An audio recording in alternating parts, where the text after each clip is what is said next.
End-to-end encryption is the way to go for everything. Encrypt everything is what I like to say.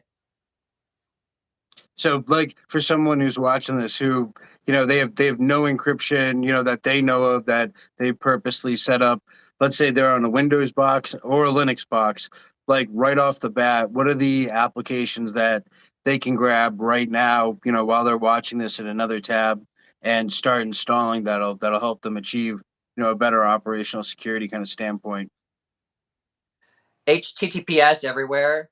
It might not be relative depending on the browser that you're using, but look into it anyways to force your web browser to always use SSL. There are settings native in your browser nowadays that you can look for. You can search for it, uh, where you can force a website to load as HTTPS. And if it tries to load as HTTP, the browser will just reject it and won't load it. That's actually a setting native to some browsers that you can enable now. I'd look into that one and uh, look into data like encrypting data at rest. So a good tools are like PicoCrypt or VeraCrypt. Those are two open source softwares that have been vetted that are good for encrypting your data at rest. So you could download VeraCrypt right now on Linux or Windows and either encrypt your whole hard drive or just encrypt a volume and then put some files in it and then unmount it. Those are two good ones. And if you want to be experimental, you can check out things like Keyocide or Keybase with PGP keys so that you can sign messages and communicate with people in an end-to-end encrypted way. Signal is another one. The Riot with I think, or no, Riot's the tool, or maybe it's called Element now. Yeah, go look at Element. I think it uses something called Matrix, which is a really good Discord-esque end-to-end encrypted chat service you can use. So there's quite a few ways, like right now, you can already improve your privacy by grabbing some tools and using them. Do you have any, Sam, that you'd like to recommend? Now, all the ones that I use are the ones you recommended. Uh, well, we're on the same page. The other thing I wanted to cover, which I thought was really interesting, and again, like I didn't even know anything about it until you had told me.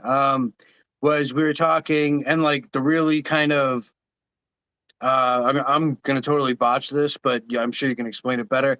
Was PGP, and like kind of how you were saying, like if you write a message and it says like, hi Tony, hi Mike, hi Paul, hi Peter, and they all kind of have the same structure, they use the same words, and they're sent, they kind of have the same look to them, which I'm totally botching it, but we had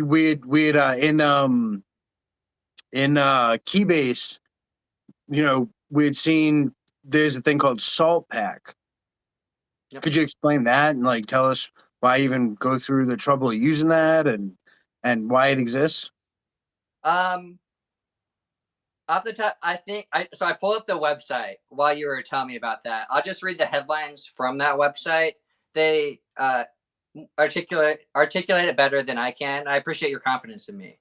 Uh, PGP, so like PGP is cryptographically sound, but the message format has some claimed problems that might be solved with a different messaging format. And one of those solutions is called SaltPack, which you can check out at saltpack.org.